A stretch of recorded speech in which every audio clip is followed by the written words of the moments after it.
Hi, my name is Matthew Bellisario. Thanks for joining me tonight for an album review that I've been wanting to do, but it's taken me some time to digest all the material on this 3 album set. And I wanted to do my homework and write some things up so I wouldn't forget. This is a very intense 3 record set that came out on October the 13th on Pi Records. And it's called Find Letter X by Kate Gentile. 3 CD set.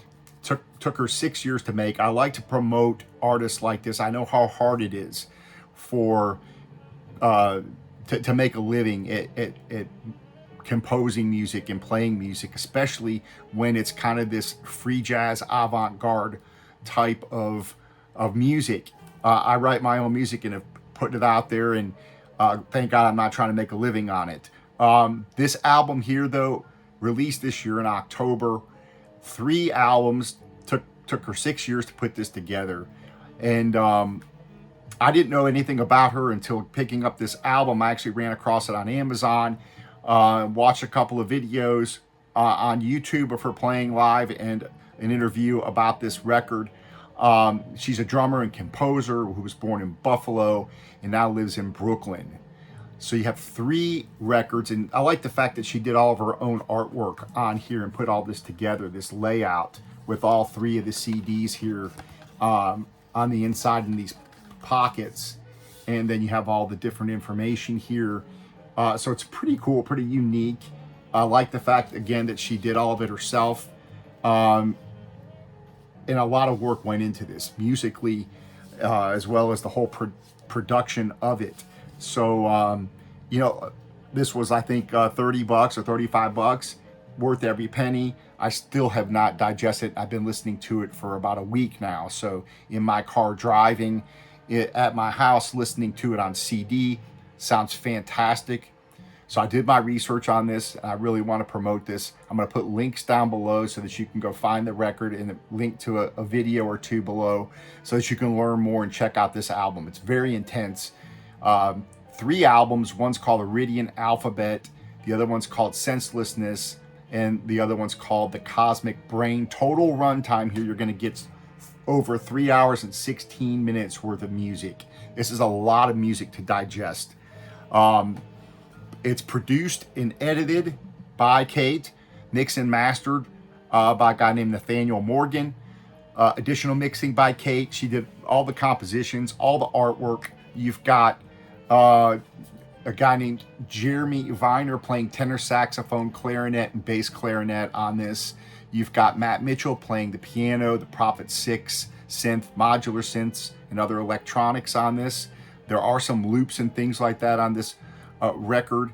You have Kim Cass playing acoustic and electric bass. Kate's playing drums and vibraphone on this. And interestingly enough, she learned the drums by playing the jazz standards, and then kind of forgot that, if you will. A lot of us, if you're a musician, you know that you kind of learn to imitate other people before you kind of go off and do your own thing. And so she's really done that. This is a really intense album. A lot of great drum playing, a lot of polyrhythms, changes of tempo, a lot of mood changes. I really like this. The fact that it took 6 years to do this, a lot of work went into this. I would call this a thematic album, meaning that it does not fall in any kind of like a traditional jazz category. So you're not going to hear a head with a melody and then improvising various ways off of that melody or off the rhythm or elements of that head. And then, after the improvisation, you kind of come back around to the head. This is more avant-garde free jazz. Kind of think Ornette Coleman, maybe Dave Liebman or something that gets a little bit out there. So I would call this very thematic. It's very, gives you different moods and different things going on. All 3 of these albums, all 3 of these CDs have their own character among themselves, but they do fit well together as a 3-album set. So it's kind of like a concept album, in my opinion, on steroids. It's like 3 albums kind of these different characteristics, but they all kind of run together pretty nicely. But it's a lot of music, so you have to be willing to take the time to sit down, listen to it. Again, I've been listening to it in my car, taking road trips I've done this weekend, and back and forth to work, at home listening to it, and I'm still hearing new things. It's just a lot of music to digest. So I think the varying rhythms and the polyrhythms give this album a unique feel. It's also very well produced. A lot of new music. New albums are so slick. They sound so artificial. One thing that's really cool about this album, even with all the electronic sounds, synth sounds, different ambient sounds, it goes very well together with the instruments, with the sound, natural sound of the drums, the sound of the clarinet, of the saxophone, and the piano and the bass. Everything sounds like it belongs where it's at. So you have this acoustic resonance that does permeate the album, but there's a lot of electronic loops and different various things that also make up the album. And a lot of it is improvised from my understanding, but of course there's also a lot of composition. It's kind of hard to tell where the two differ at times, because you don't know what parts were really composed and meant to sound a certain way, and then what other elements that these musicians kind of went back and forth with, because some of it was edited and with loops and different electronic things, and then parts of it were, I guess, were played live as a band. So a lot of things going on. So the album was written in a variety of ways, and again, there's a varying compositional, improvisational element here.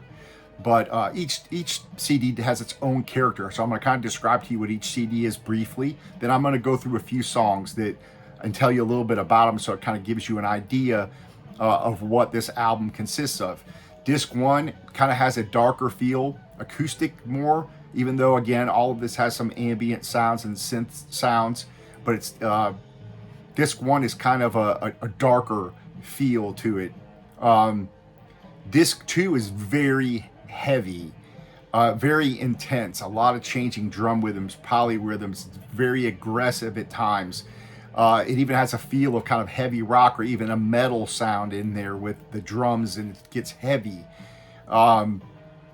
So it's very intense. Disc 3 comes back kind of to a similar feel, in my opinion, of the first disc, but it's not as dark, and it has kind of more of an uplifting feel to it. There's a lot of kind of cosmic elements, in my opinion, that kind of come along on disc 3. And so I'll kind of go through and kind of describe to you now some of the songs on these three albums. Album 1, track 4 is called Subsurface. A lot of the songs on this album vary in length, but there's a lot of time on a lot of these tracks that are 9 minutes, 10 minutes, and then there's some shorter ones that are just like a minute long or a minute and a half long. Album 1, track 4 is a song called Subsurface. I really like that one. It was 10 minutes and 24 seconds. Slow tempo, saxophone driven with ambient sounds. You got bass, piano, and drums accompanying a very acoustic live sound. You've got kind of a wind chimes or something going on in the background, kind of ambient sounds, kind of a feeling of walking along a city street on a windy, cold day. It kind of gets intense as it builds up, as it goes. Album 1, track 5 is called Recursive Access. It's 5 minutes and 47 seconds. Faster tempo, but it varies. Very intense, kind of think of Ornette Coleman style type sax playing. Drumming is very intense, kind of a chaotic vibe. There's a cool bass solo and variant ambient sounds. Again, it's a pretty cool track. Album 1, track 15 is the last song on album 1. 3 minutes and 17 seconds. Very dark, like you're going through a dark forest. The song's called Invisible Wolves. So you've got this chilling vibe with this song with a lot of ambient sounds, and it's kind of a chilling track. But then you go into the next album, track 1, which is called Ratbot B, at 5 minutes. And this second CD starts out in a complete chaotic, heavy, intense sound. I would say it sounds like a robot having a meltdown. Very heavy drums, calamitous sax playing, and just a lot of stuff going on. Album 2, track 5, it's called Via Zizrois. More of an acoustic track at a slower tempo, but it's a lot of polyrhythms, varying tempos throughout the track. It sounds, the clarinet here, you can hear a lot of playing by the clarinet. It's dark, it's brooding. On album 2, track number 14, which is the last track on this second CD, is called Jupiter versus the Sun, which is a great title. It's 10 minutes and 10 seconds long. Intense drum soloing here. I love this track. A lot of build up. The track moves along with some weird ambient sounds, a lot of fast running bass lines contrasting by the slower piano, and then you've got the piano picking up and the bass changing up. There's a lot of contrasting things happening on this track. There's engaging sax playing here, but the whole thing is kind of a contrasting element to it that kind of gives you a feel. If you think about the Jupiter and the Sun about ready to collide, that's what it kind of sounds like. So pretty intense. I really like that track. Going to album 3, the third one, it's going to kind of come back to a similar type of sound that the first CD has, but it's not dark as dark as the first CD. So track 1 on album 3 is called Psycho Radiant. It's 9 minutes and 48 seconds long. Starts out with a mid-tempo, offbeat conversation between all the instruments. And I kind of wonder, was this track completely improvised, or what was written out for this? And I would love to know more about the tracks on this and how they were done. How much of it was written out? How much did these guys, exchange back and forth? And then how much of it was edited or, composed? The tune slows up. There's a lot of dynamics between the instruments, and then it builds back up. Another song I liked was track 7 on album 3 called Spectroscope. This is a really interesting tune at 8 minutes and 28 seconds. Starts out in a very eerie fashion with the piano and the clarinet being accompanied by some ambient sounds. Again, it has a dark sound but then it kind of feels like it kind of contrasts back and forth where it doesn't know whether you kind of don't know where you're supposed to be, kind of like on a dark side or a light side. It kind of feels, again, like you've got this changing thing that it's very interesting, and I find it very fascinating to listen to this. You have meter changes in it, and the intensity builds up again on this song. I really like the Spectroscope. Another one I really liked is track 11 on the third record called Synaptic Blazes at 8 minutes and 29 seconds. Again, contrasting piano and clarinet lines, very intense piano playing here. Cool offbeat drumming, very intense again. The song keeps building up intensity, just kind of builds, and almost like it's going to reach a crescendo of this burning feel to it. And then it kind of fades out slowly, kind of like everything fades out. And then the last track on the album is called Supergiant Incineration, where you just get this big kind of a synth explosion that's 1 minute and 22 seconds, and then it kind of sounds like it burns out to end the 3 albums. So there's a lot of music to digest here. I could go through all the tracks. I didn't want to take up too much time on this, but I did want to give you a sense of what you're going to get if you decide to pick up this album, which I do really recommend you picking up. It's pretty cool. Again, something different, something unique, something that is not going to be very popular with a lot of people, but it is a lot of fun to listen to. It really gives you a fun journey through all these different soundscapes or different, varying characters of these tracks and all the cool sounds that you're going to hear.